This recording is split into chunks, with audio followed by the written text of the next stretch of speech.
चलिए देखिए, शांत हो जाइए। कल हम लोग बात किए थे हाइगेंस के तरंग सिद्धांत के आधार पर प्रकाश के परावर्तन की व्याख्या कल हुआ था। आज जो हम बात करेंगे वो है हाइगेंस के तरंग सिद्धांत के आधार पर प्रकाश के अपवर्तन की व्याख्या। परावर्तन की बात हो गई थी, आज अपवर्तन की बात होगी। तो अपवर्तन की व्याख्या करने के लिए हमें क्या सिद्ध करना होगा जिससे हमें पता चले कि प्रकाश के अपवर्तन की व्याख्या हो चुकी है। क्या सिद्ध करेंगे? तो हमें प्रकाश के अपवर्तन का जो नियम है साइन आई बटा साइन आर बराबर नियत, यही है ना, इसी को स्नेल नियम भी कहते हैं। अगर हम तरंग सिद्धांत के आधार पर अगर ये नियम प्रूफ कर देते हैं तो प्रकाश के अपवर्तन की व्याख्या भी हो जाएगी। जैसे कल प्रकाश के परावर्तन की व्याख्या की जब हमने बात किया तो परावर्तन के नियम आपतन कोण बराबर परावर्तन कोण को प्रूफ किया था। उसी तरह जब अपवर्तन की जब व्याख्या करेंगे तो अपवर्तन का जो नियम है साइन आई बटे साइन आर बराबर नियतांक, उसको हमें प्रूफ करना होगा। अगर हम प्रूफ कर दिए तो अपवर्तन की व्याख्या तरंग सिद्धांत के आधार पर हो जाएगी। ठीक है, तो हेडिंग लगाएं हाइगेंस के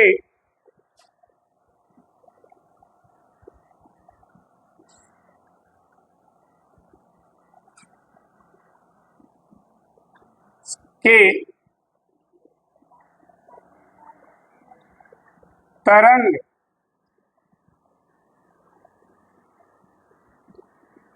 सिद्धांत के आधार पर प्रकाश के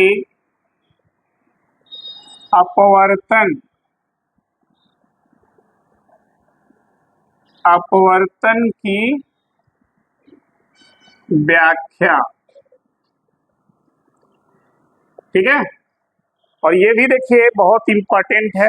हमने कल आपको बताया था परावर्तन की व्याख्या और अपवर्तन की व्याख्या दोनों में से कोई एक क्वेश्चन जो है आपके एग्जाम में होगा, इसलिए ये भी एग्जाम के पॉइंट ऑफ व्यू से इम्पॉर्टेंट है। ठीक है, अब देखिए अपवर्तन की व्याख्या हम कैसे करेंगे।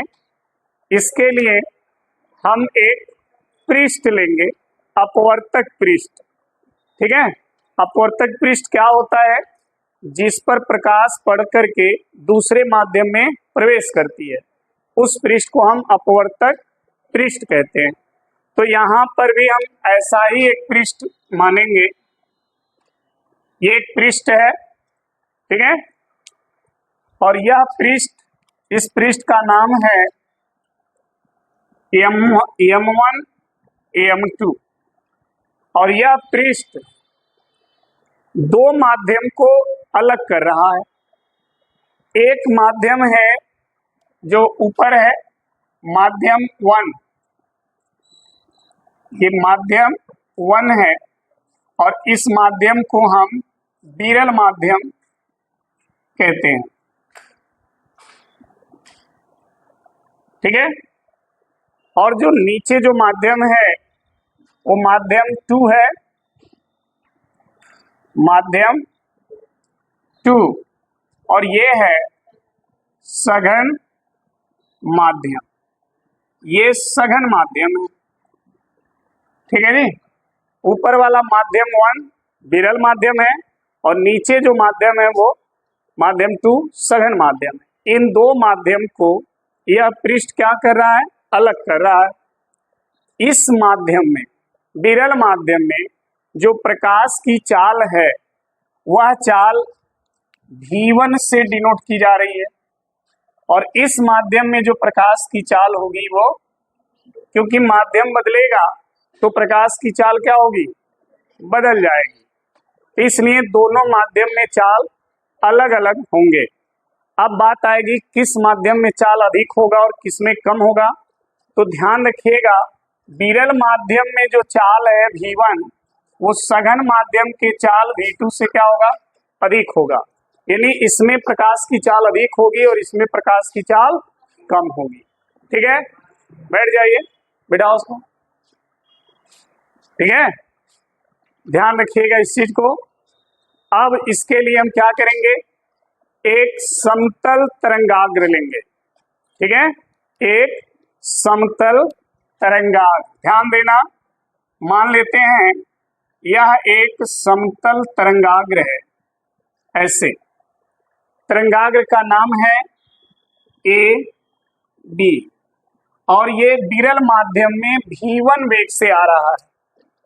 ठीक है, जब V1 वेग से आएगा तो यह पृष्ठ को बिंदु A पर टच करेगा, टकराएगा। तो यहां पर ध्यान दीजिएगा, ये है इसका आपतन कोण, तो ये भी होगा I। ठीक है, जब ये यहां पर टकराएगा उस समय भाग B से द्वितीयक तरंगिकाएं निकल करके यहाँ A' तक पहुंचेंगी। ठीक है, जब A' तक पहुंचेंगी तो ये दूरी कितनी हो जाएगी, V1T। भाई T समय में पहुंच रही है, चाल इस माध्यम में V1 है, तो दूरी हो जाएगी V1T। ठीक उसी समय यहां पर देखिए द्वितीयक तरंगिकाएं अब यहां से जो निकलेंगी वो सघन माध्यम में आएंगी और सघन माध्यम में लंब की ओर झुकेंगी, तो फिर ये ऐसे आएंगी। ठीक है, अब देखिए इस माध्यम में चाल कम है तो दूरी कम होगी, ये हो जाएगी, दूरी हो जाएगी V2T। समय उतना ही है लेकिन चाल कम होने से दूरी क्या हो जाएगी, कम हो जाएगी। दूरी जब कम होगी तो इसको केंद्र मानेंगे और इस दूरी का एक चाप लगाएंगे और इस चाप को स्पर्श करती हुई A' से एक रेखा खींचेंगे या एक पृष्ठ खींचेंगे, ऐसे स्पर्श करती हुई, ध्यान रखिएगा, कट ना करे, स्पर्श करे, ऐसे। ये पॉइंट हो गया B'। अब देखना, ये जो तरंगाग्र है वह अपवर्तित तरंगाग्र है। किसका, इस आपतित तरंगाग्र का। ये अपवर्तित तरंगाग्र हो जाएगा। अब यहां पर देखना ध्यान से, यहां पर ऐसे हम एक अभिलंब खींचेंगे, ये जो कोण बनेगा ये कोण बनेगा R, तो ये कोण भी हो जाएगा R। ठीक है जी, तो इस तरह से प्रकाश के अपवर्तन की व्याख्या इस फिगर के अनुसार हम करेंगे। ध्यान से सुनिएगा, किया क्या गया है इसमें, इसमें एक समतल या एक अपवर्तक पृष्ठ लिया गया है M1 M2। ठीक, और यह पृष्ठ दो माध्यम को, एक माध्यम एक है जो विरल है, एक माध्यम दो है जो सघन है, दोनों माध्यम को ये अलग कर रहा है। विरल माध्यम में चाल V1 है, V2 सघन माध्यम में चाल V2 है, और सबको पता है सघन माध्यम में चाल कम होती है, इसमें V2 लेस देन V1। ठीक है, एक समतल तरंगाग्र AB V1 वेग से आपतित होती है। जब तरंगाग्र का A भाग इस अपवर्तक पृष्ठ से टकराता है उसी समय इसके B भाग से द्वितीयक तरंगिकाएं A' तक T समय में पहुंचती हैं, तो ये दूरी हो जाएगी V1T। ठीक उसी समय A भाग से द्वितीयक तरंगिका निकलकर दूसरे माध्यम में कितनी दूरी कहां तक पहुंचती है, B' तक, और ये दूरी हो जाएगी V2T। इसी दूरी का एक चाप खींचेंगे और उस चाप को स्पर्श करती हुई पृष्ठ A' B' खींचेंगे। यह जो पृष्ठ होगा वो इस आपतित तरंगाग्र का अपवर्तित तरंगाग्र कहलाएगा। ठीक है, यही चीजें यहाँ पर आपको लिखनी है, कैसे कैसे हमने आपको समझाया है वैसे वैसे लिखना है। ठीक है, जब आप लिख लेंगे फिर इस डायग्राम से हम आपतन कोण की जया यानी साइन आई और अपवर्तन कोण की जया यानी साइन आर का रेशियो जो है नियत होता है, ये हम प्रूफ कर देंगे। ठीक है ना। तो देखिए यहां लिखेंगे माना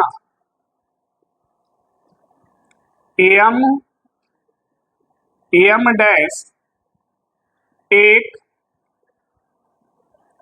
अपवर्तक M1 M2 है। चलिए M1 M2 एक अपवर्तक पृष्ठ है जो माध्यम विरल माध्यम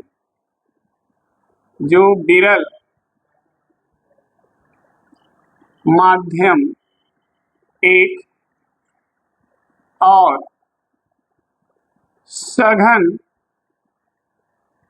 माध्यम दो को क्या कर रहा है, पृथक कर रहा है। ठीक है जी।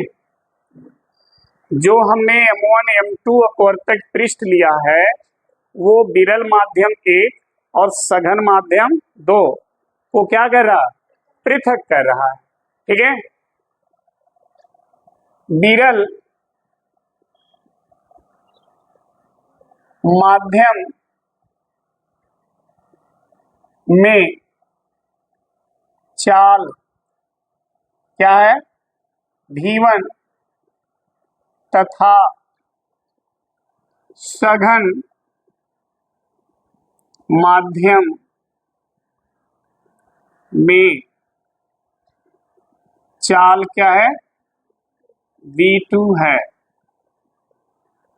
ठीक है, ध्यान देना V1 और V2 दोनों माध्यम में चाल है। अब यहाँ इसके बाद ध्यान देना है, ये लिखने के बाद अब क्या लिखेंगे, माना एक समतल तरंगाग्र AB विरल माध्यम में V1 वेग से आपतित हो रहा है। क्या लिखेंगे, माना एक समतल तरंगाग्र AB विरल माध्यम में V1 वेग से आपतित होता है। ठीक है। और जब ये आपतित होता है तो इसका A भाग अपवर्तक पृष्ठ से क्या करता है, टकराता है। तो लिखेंगे आपतित होता है तो तरंगाग्र का A भाग अपवर्तक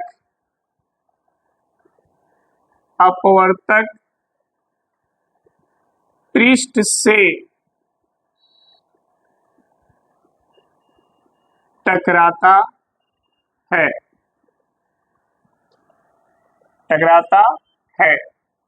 ठीक है। तब उसी समय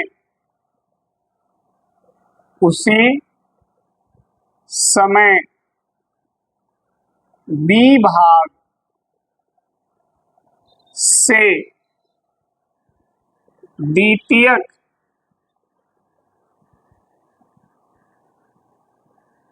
तरंगिकाएं निकलकर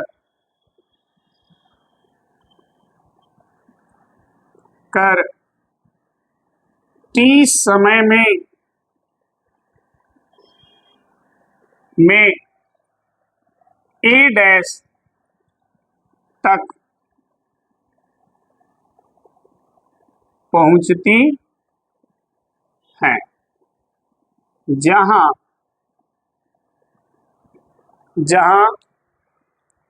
बी ए डैश बराबर V1 T। ठीक है, जैसे ही यहां पर ए टकराता है उसी समय बी भाग से द्वितीयक तरंगाएं निकलकर ए डैश पर पहुंचती हैं। कितने समय में? T समय में। ठीक है, तो ये लंबाई कितनी हो जाएगी? V1 T। ठीक है, ठीक उसी समय ए भाग से द्वितीयक तरंगाएं निकलकर दूसरे माध्यम में यानी सघन माध्यम में T समय में बी डैश तक पहुंचती है। ठीक है, तो फिर लिखेंगे ठीक उसी समय, ठीक उसी समय, किस समय की बात हो रही है?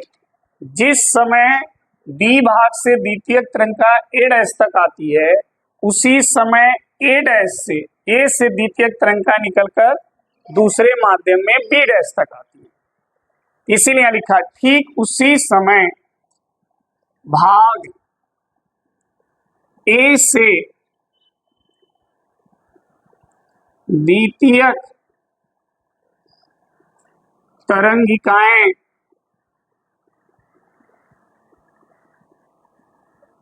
निकलकर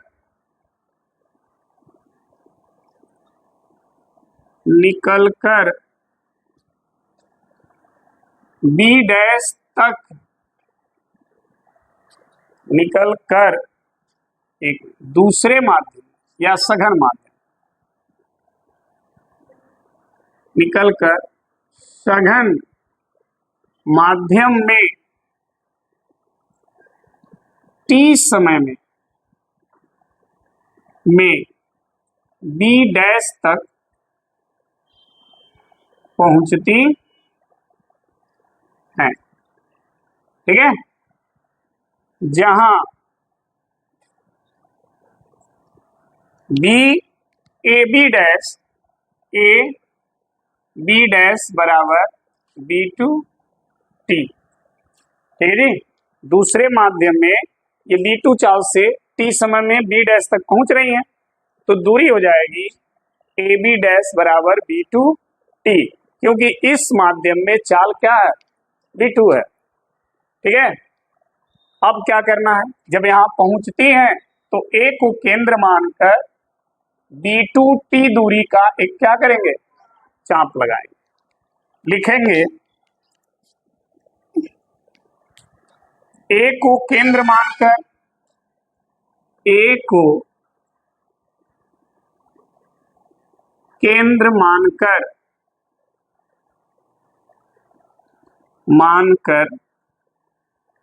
B2 T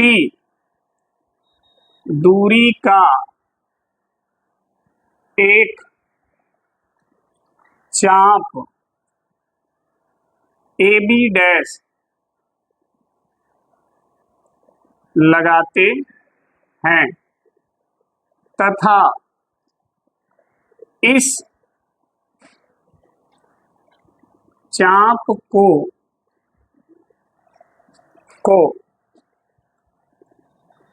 स्पर्श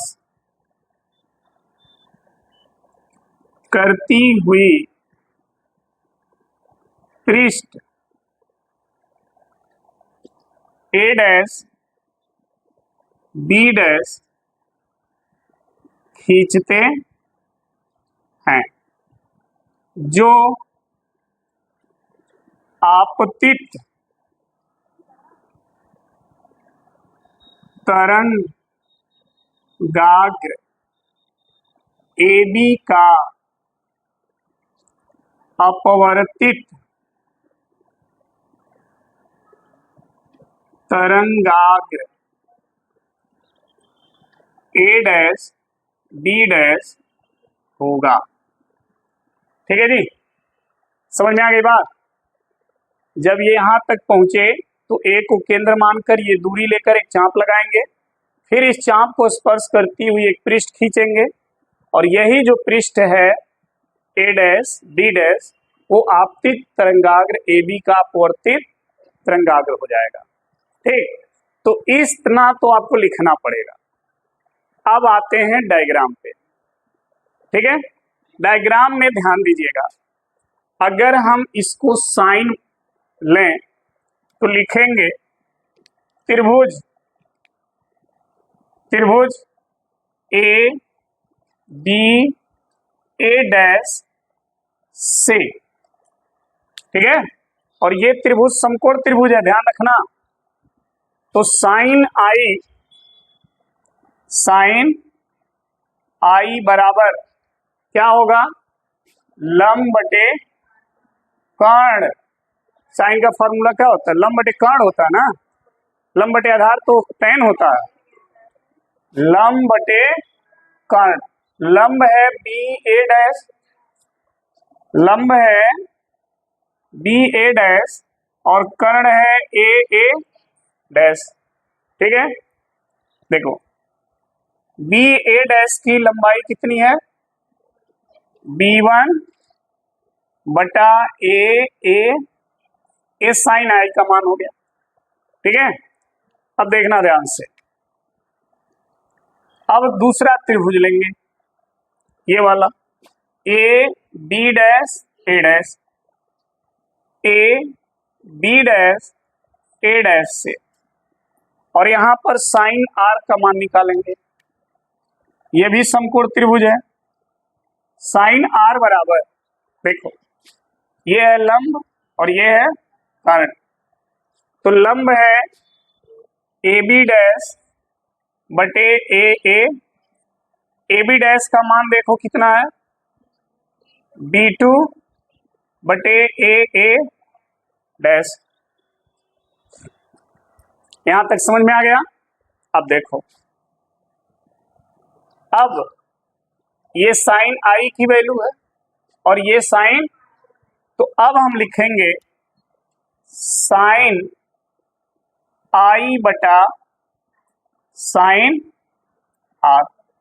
ठीक है, साइन आई का मान ये है V1t बटे ए और साइन आर का मान है V2t बटे ए।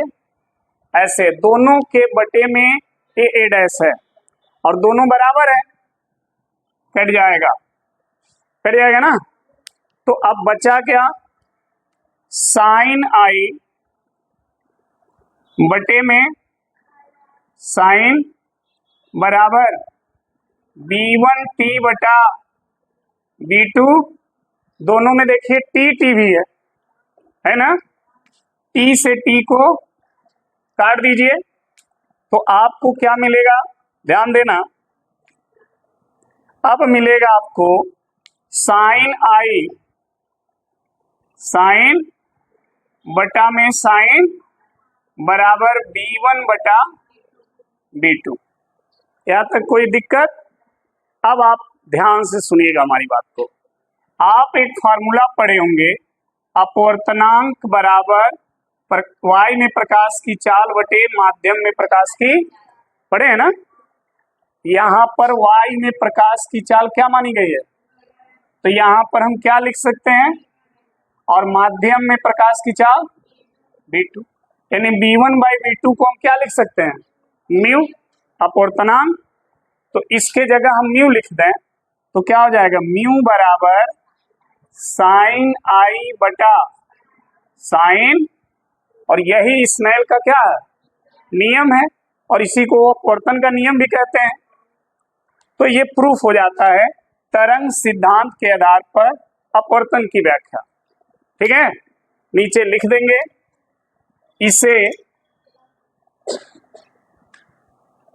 स्नेल का नियम भी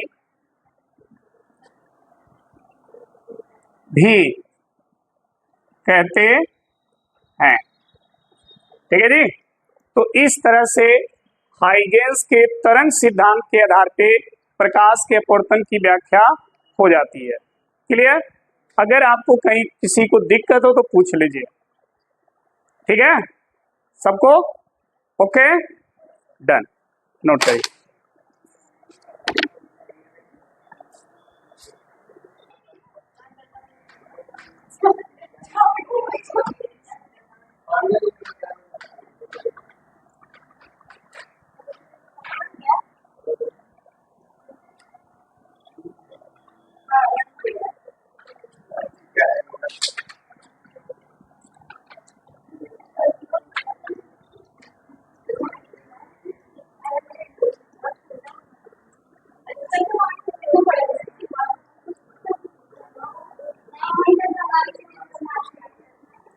चलो देखो इधर, अगला हेडिंग लगाओ। प्रिज्म द्वारा, प्रिज्म द्वारा तरंगाग्र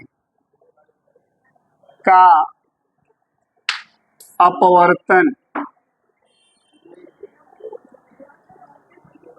प्रिज्म द्वारा तरंगाग्र का अपवर्तन, ठीक है? यानी अगर कोई समतल तरंगाग्र प्रिज्म से गुजरता है तो उसका अपवर्तन कैसे होगा, ध्यान देना है। यहां पर बात ना करो, देखो हमने यहां पर एक प्रिज्म बनाया, यह एक प्रिज्म है ए बी सी, ठीक है? और इस प्रिज्म पर एक समतल तरंगाग्र आपतित हो रहा है। देखो ध्यान से, ये है एक समतल तरंगाग्र, ये समतल तरंगाग्र है, ये आपतित हो रहा है। इस पे तरंगाग्र का नाम लिख देते हैं पी क्यू, एक समतल तरंगाग्र है। जब ये इस पर आपतित होगा तो इस तरंगाग्र का जो टी वाला भाग है वो सघन माध्यम, प्रिज्म सघन माध्यम है, सघन माध्यम में ज्यादा दूरी तय करेगा और ऊपर वाला भाग जो है सघन माध्यम में कम दूरी तय करेगा। तो जब नीचे वाला भाग सघन माध्यम में अधिक दूरी तय करेगा तो सघन माध्यम में चाल क्या होती है, कम, यानी इस भाग की चाल हो जाएगी, और ये कम दूरी तय करेगा तो इसकी चाल हो जाएगी अधिक। समझ में आई बात? तो जब पहले कौन भाग निकलेगा प्रिज्म के बाहर, ये या ये, कौन भाग निकलेगा, ए, ऊपर वाला भाग प्रिज्म से पहले निकल जाएगा। क्यों? क्योंकि इसको प्रिज्म के अंदर कम दूरी तय करनी है, ठीक है? इसलिए इसकी चाल ज्यादा रहेगी। इस वाले भाग को प्रिज्म के अंदर यानी सघन माध्यम में ज्यादा दूरी तय करनी है, इसकी चाल हो जाएगी कम।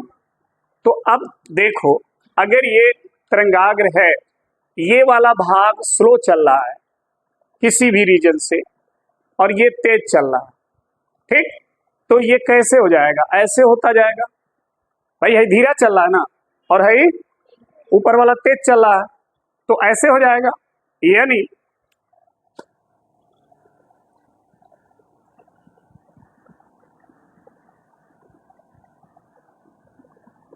ये P है और ये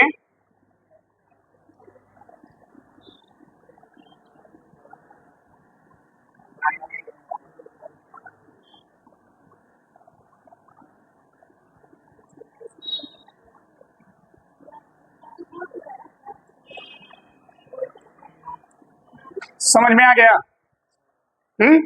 तो इस तरह से इसका अपवर्तन होगा, ठीक है? अगर कोई समतल तरंगाग्र प्रिज्म से होकर गुजरता है तो जो भाग प्रिज्म के कम क्षेत्रफल से निकलता है उसकी चाल अधिक होगी, और जो अधिक भाग से जाएगा क्षेत्रफल से उसकी चाल कम हो जाएगी। तो जो भाग कम चाल से चलेगा वो पीछे रहेगा, जो अधिक चाल से चलेगा वो, तो इसलिए ये इस तरह से अपवर्तित हो जाएगा। क्लियर हो गया? समझ में आ गई बात? इसको हमको लिखाना नहीं है, बस समझाना था। अपवर्तन इसी तरह से होगा, ठीक है? दूसरा देखो, दूसरा है उत्तल, देखो उत्तल लेंस द्वारा समतल तरंगाग्र का अपवर्तन। अगर आपके पास उत्तल लेंस है और उस पर ये समतल तरंगाग्र आपतित हो रही है, तो देखो जो उत्तल लेंस होगा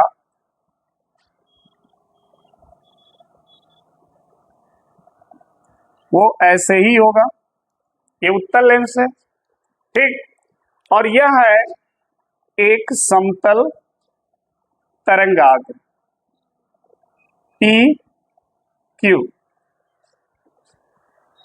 उत्तल लेंस पर आपतित हो रहा है।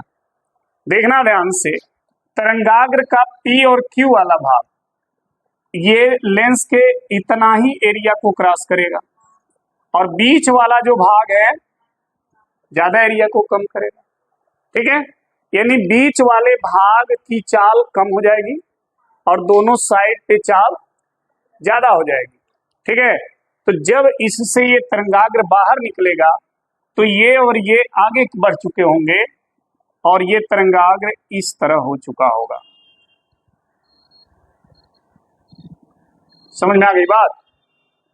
ये दोनों भाग आगे निकल चुके होंगे और बीच वाले भाग की चाल क्या हो जाएगी?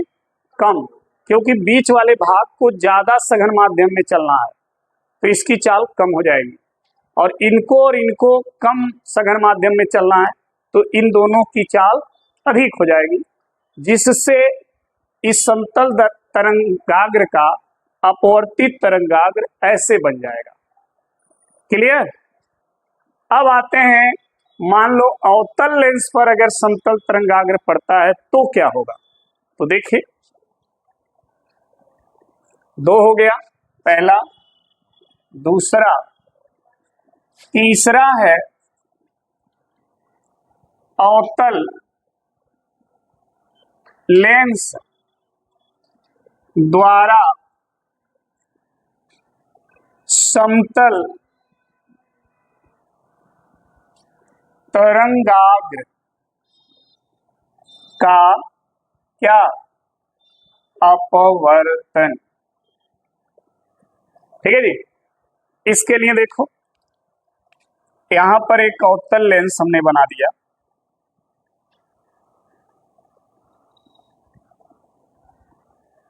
ठीक है, और यहां पर एक समतल तरंगाग्र है P और Q।